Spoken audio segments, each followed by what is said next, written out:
Mga salita ng karunungan ayon sa kawikaan. Mga kawikaan.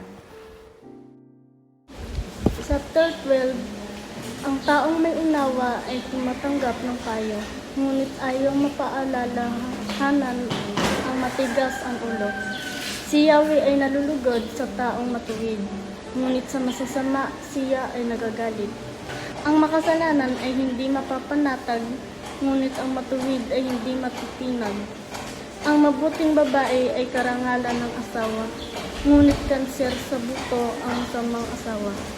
Ang taong matuwid ay mabuting pakiharap, ngunit ang masama ay bihira lang magtapat.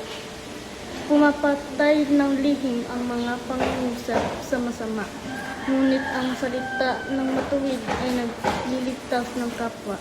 Ang masama ay lubusang mapaparam at di na magbabalik, ngunit ang sambahayan ng matuwid mananatiling nakatindig. Ang taong matalino ay magkakamit ng karangalan, ngunit ang aanihin ng masama ay pagkutya lang. Ang maralitang nagsisikap ay mabuting dihamak, kaysa nagkukunwang mayaman ngunit sa gutom nagkasadlak.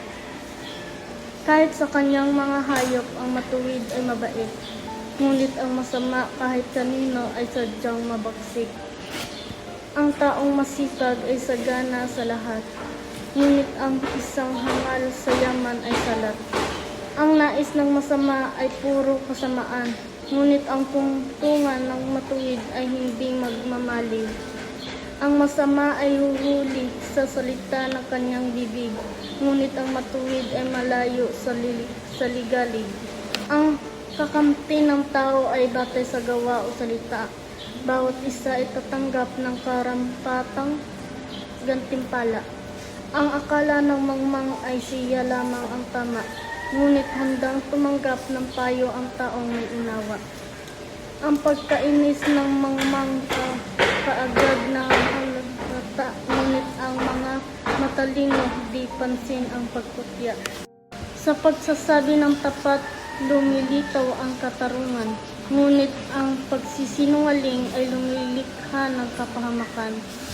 Ang matalas na pananalita ay sumusugat ng damdamin, ngunit sa magandang pananalita, sakit ng loob ay di magaling. Ang tapat na labi ay mananatili kailanman, ngunit ang dilang sinungaling ay hindi magtatagal. Ang nagbabalak ng masama ay mag-aani ng kapahamakan, ngunit ang nag-iisa ng mabuti magtatamo ng kagalakan. Ang kasamaang palad ay malayo sa matuwid, ngunit ang buhay ng masama ay puno ng ligalig. Namumuhi si Yahweh sa taong sinungaling, ngunit ang tapat ay ligaya niya at aliw. Hindi agad sinasabi ang alam ng matalino, ngunit kahangalan ay inihahayag ng mga tao. Balang araw ang masikap ang mamamahala, ngunit ang tamad ay mananatiling alila. Nagpapahina sa loob ng isang tao ang kabalisahan, ngunit ang magandang balita ay dulot ng kasiglahan. Ang payo ng kaibigang matuwid ay isang gabay, ngunit ang daan ng masama ay tungo sa pagkaligaw. Hindi makakamit ng tama ang kanyang hinahangad, ngunit ang masikap ay laging may magandang hinaharap. Ang matuwid na landas ay patungo sa buhay, ngunit ang maling daan ay hahantong sa kamatayan.